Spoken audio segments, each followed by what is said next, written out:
swing. Day one is down swing. Day one is down swing. Day one is. What up, y'all? What up, y'all? It's your boy Nico Blunts with the SummerSlam edition of Nico Knows Wrestling. And so we already know what the main event was. The Tribal Chief versus main event day. It's Tribal Combat. I already know who I'm riding with. Who y'all was riding with?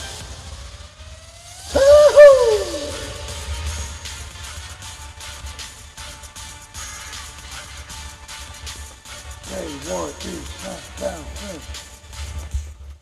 Woo! What's up, y'all? What's up, y'all? Let's get it going on this good Sunday here. And so, y'all, today I'm going to be reviewing the SummerSlam edition of 2023. Just happened last night, August 5th, 2023. I'm still kind of fired up just thinking about it because of the endless possibilities. But before I dive into that real too deep, I do want to say that about 2 months ago, I made a video, and I was talking about the Street Profits and Bianca Belair and them needing to go ahead and do a heel turn. I felt like it was time. I felt like it was time for them to switch things up, freshen things up a little bit. Sure enough, last night, after a couple weeks of them appearing in some vignettes with Bobby Lashley, maybe possibly rebranding the Hurt Business, we see there was a tag team match with Butch, the Brawling Brutes. Can't forget my boy, the Injured Big E, Ridge Holland. Still love though, Ridge. I think they were facing off against the Club, Luke Gallows and Carl Anderson. But in the midst of that match, out of nowhere, who appears but the Street Profits, wanting all the smoke that everybody could bring in the ring. My boy showed up in a suit looking like $1 million, and they meant business, Hurt Business. You feel me? My boy Doc showed up looking cleaner than a whistle, came in there laying shit out looking intense, looking vicious. I gotta say, I love this new look. And so I'm like, man, I looked up like, man, that was almost 2 months to the day of me saying it was time for that. I got a thing with predictions, man. You know, they call me Negro Diamonds for a reason around it. Nah, no jokes aside, but I'm pretty good at being able to see how storylines are gonna play out. And I think that comes from me spending so much time, years and years and years of just watching wrestling. Like, it's real hard to swerve me. It's real hard to swerve the kid. Real hard. But hold on, before we dive into this, let me spark up my cigarette.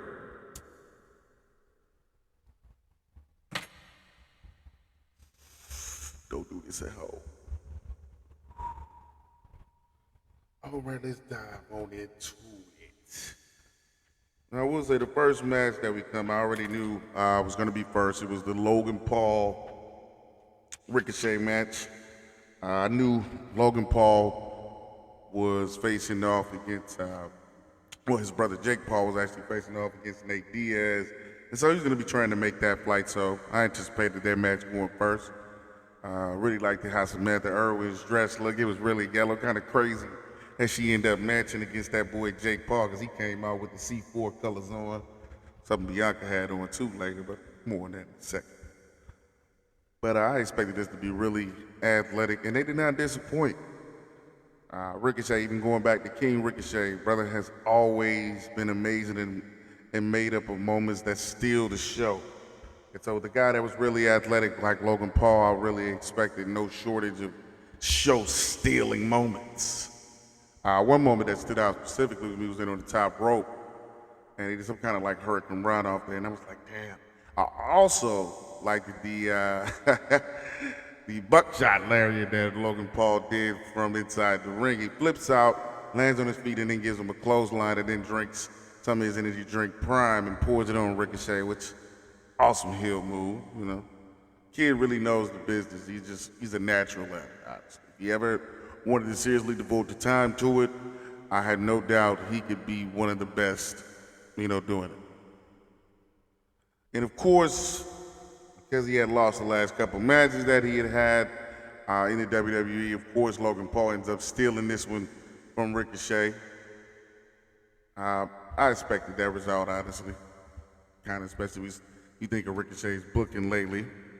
And then we proceed into Cody versus Brock 3. And I must say, something that AEW could really learn from WWE here. I don't know if it's just the budget, the money tight, I don't know.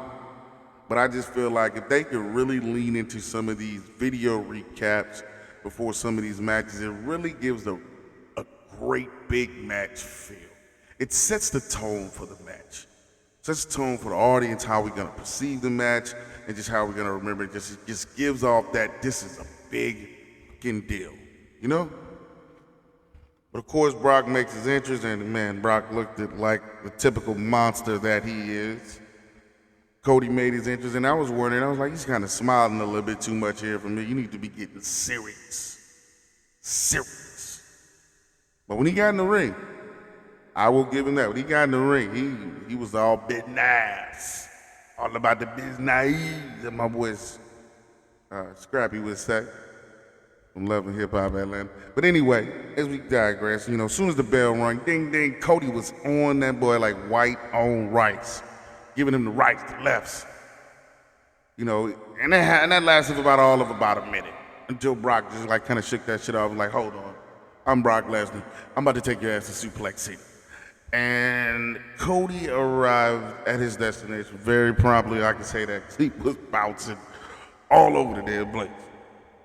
Brock was not playing. Like I said, I do like that how he rushed.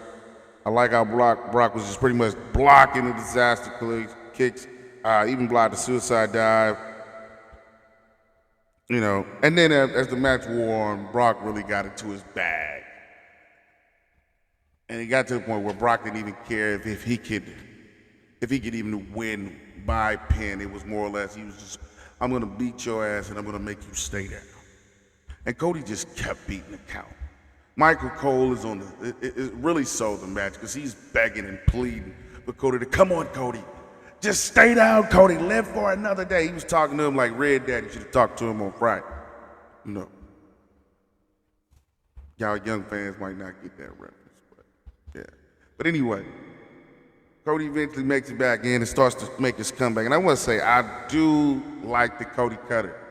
Like how they look. That shit is smooth. I like how he hit it off of bouncing off of 2 ropes. Bam, Brock took it real smooth. I mean, Cody even took 2 F5s, one through a table outside. I mean, he took damn near all of Brock's best shots. He took all of Brock's best shots.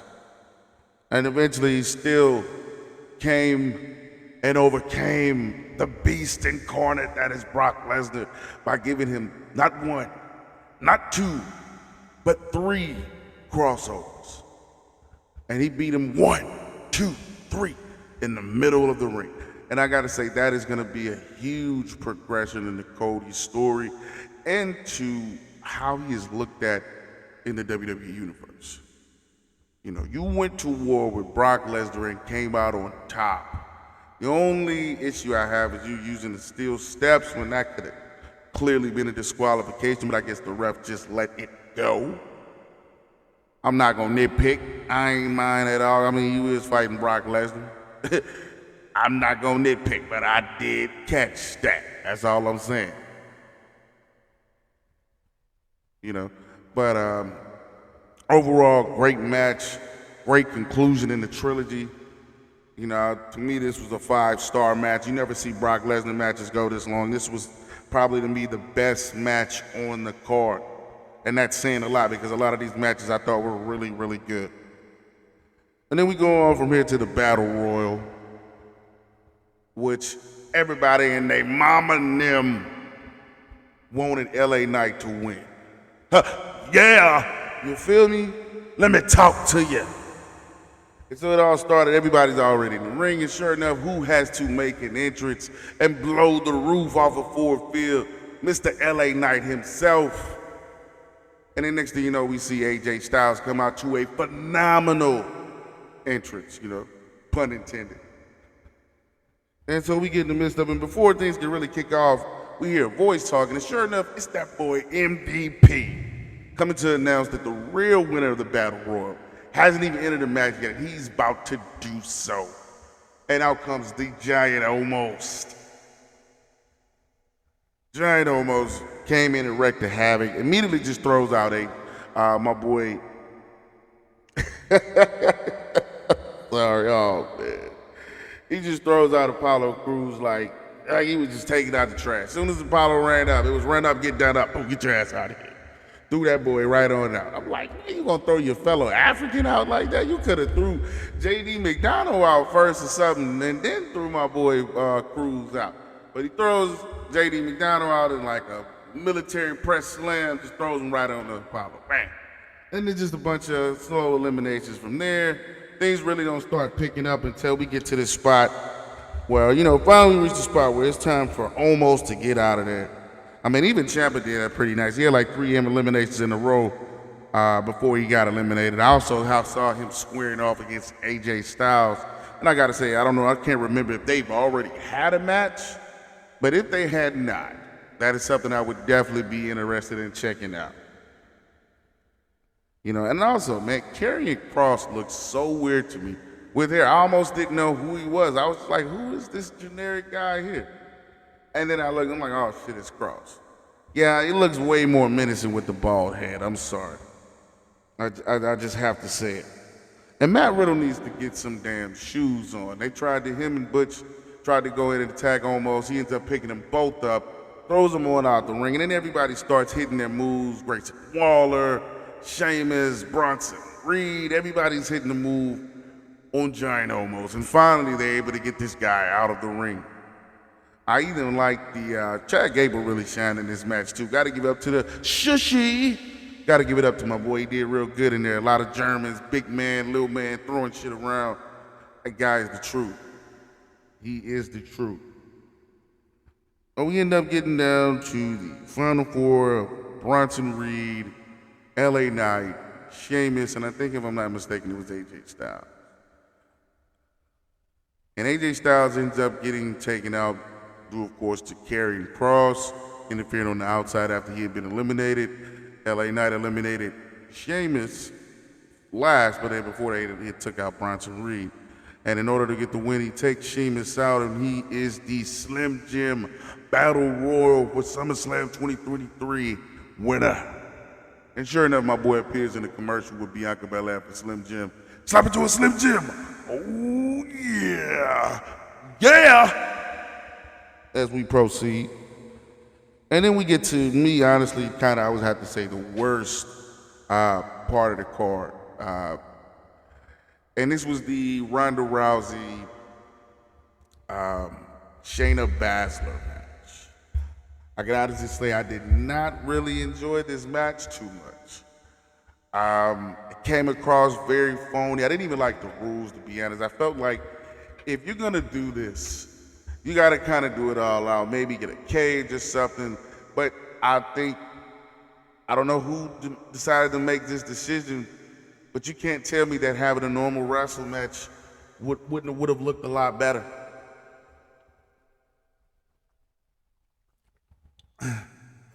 Yeah, sorry about that. But you can't tell me that would not have been a better match. You could tell the punches were not at 100%, and they didn't seem to be trying to hurt each other. I mean, they're friends, but with that kind of match, I mean, the knee was nice, and Ronda taking the head kick and getting knocked out of the ring and everything, and of course Shayna Baszler charging up after seemingly being hurt to come through with the win and choking her out with the coquina clutch. Again, no problem with any of that, because I do like Shayna Baszler, but in my eyes, and in the fans' eyes, the crowd was silent. In the words of one of my former teachers, you can hear a rat piss on cotton in there. That's how quiet it was. And so I just felt like they really dropped the ball here. People won't be talking about that match unless they're talking about it in a negative way. That's just my opinion. And we proceed on. And the next match here was the Seth and Finn Balor match. Now that match I was really excited for, I can definitely say, because I wanted to see if WWE was gonna pull the trigger and put the belt on Finn Balor. He has not had the championship since he was forced to give it up 7 years ago after first becoming the first Universal Champion. And so I liked how they tied that into this angle. It gave it a great feel. It gave it some history. It gave it some depth. It gave it some emotion. You feel me? And so we get there, great interest from Finn. I love the new Judgment Day. It really seems to just fit him, you know? And of course we got the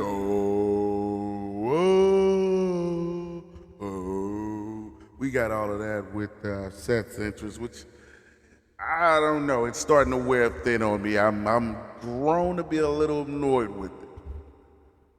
You know, it's not like the Cody-o where it's wow. But anyway, however comes, we get on. We get into the match and they're tying up. And these guys are pretty evenly matched. You can tell that they know each other very, very well. And it was honestly a back and forth match until out of nowhere, you see Damian Priest appear. And in my eyes, I'm wondering, okay, is he gonna cash in? Or, you know, is he gonna interfere and allow Finn to get that victory and become champion? Where Judgment Day can look strong, where everyone has an accolade. Rhea Ripley, the women's World Heavyweight Champion. Dominic Dirty Dom Mysterio, the NXT North American Championship. Damian Priest, Mr. Money in the Bank. And then you add Finn Balor being the WWE World Heavyweight Champion. I just think that would have looked a lot better and had a lot of potential. And I just feel like they maybe dropped the ball with that. Feel like the ball was maybe dropped a little bit. And then we come down to the finish, and then we get to the point where Damian Priest is using the briefcase and distracting the referee so that Finn could possibly use the briefcase. And out of nowhere, Finn is hit. Finn is hit with a stomp on the briefcase, and that's good night, Irene. 1, 2, 3. And Finn is now a loser yet again to Seth Rollins. And so I wonder where they go now with the Judgment Day. What is going to happen with Finn? Is they going to kick him out and Priest now becomes the new leader, or what? Where do we go from here with that? And I think that's probably the best option, honestly, considering if he didn't win it, if he didn't win the title, I just feel like that was honestly the best alternative. And then we proceed on to the Intercontinental title match between Gunther and Drew McIntyre. And I felt like there was another solid, great match. Just hearing the talent included, you just already knew it was going to be a rough and great physical match. I had no issues with that. I do think Gunther winning was the right call yet again, because I think if he's this close to winning or surpassing the Honky Tonk Man's record, why would you just have him lose that belt just cause? You know, I don't think from a storyline wise, wouldn't it be better if you can really establish that belt and establish Gunther as he's the best Intercontinental Champion before transitioning him into going after either the Universal title or the World Heavyweight title, being that he's on Raw. So that's something for me to, I think we should think about as well. I also look at Drew as a challenger that, to me, I would prefer if you kept him in that main event card where, it's only main event feuds and world championships. Not really him per se being worried about mid-card titles, and that's no disrespect to the United States title or the Intercontinental title. I just feel like with Drew, if you really want to establish him as a main eventer, you should have him to where he is too large to go for those belts. But that's just my opinion there. Once again, that's just how I feel about things. And then we go into the second to last match, which was a triple threat match with Bianca Belair versus Charlotte Flair versus the champion Asuka. And I can say I liked the entrances here of all three ladies. I knew it was going to be a solid match again because, I mean, hey, I like all three of them, Bianca, Asuka, and Charlotte. I did not want to see Charlotte win the title, though. Felt like Charlotte didn't deserve really to even be in the match. She was just kind of throwing it in to sell it, but I also felt like she has enough title reigns at this point that should not be her primary focus anymore, I guess, or her storylines being really just revolving around being champion. And it was a pretty great match again, like I stated. I did like a couple of spots in there, especially the spot where Bianca does the splash after getting off, being carted out due to injury, and making a triumphant return to dive and interrupt that figure eight that she was putting on Asuka with another near fall. A lot of near falls in this match. Lots of near falls. I really did not know who would win. So you best believe I was really shocked when Bianca pulled off the win after being hurt previously. I mean, the shock on Asuka's face was resounding. It was like, man. And then out of nowhere, all you hear is, and then you just hear Io and Bayley come out putting that work on Charlotte and Asuka, making sure they don't interfere and mess up Io's chance. So Io done throw the briefcase in. Bayley done got laid out, but she boom, it and hit Bianca's knee with it, and then laid her out, and now she's hitting the best moonsault ever, bringing the referee in. And ladies and gentlemen, we have a new women's champion. That's right, Io Sky has won the belt from off of Bianca Belair. I don't think she even had it about 5 minutes or so. Probably it was about 2. It was even less than that. Gotta be one of the shortest reigns in history. I can definitely tell you that.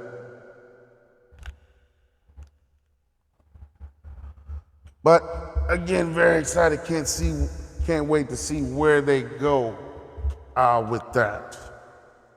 And then finally, we come up to the main event. Tribal Combat with Roman Reigns versus main event Jey Uso. And when Jey came out, you could definitely tell it was a lot of day ones in the crowd. A lot of day ones. And so I wonder how would this match play out, knowing it was pretty much a non-DQ kind of match. I wondered if Jimmy would make an appearance. I wondered if Solo would make an appearance. And so as they get deeper and deeper into the match, Roman is really dominating this match. He's grinding on Jey. You know, he knows how to work this style. And again, I gotta say, I give credit for the entrances. The entrances were magnificent. Roman came out looking like the final boss that he is. You know, and I can definitely say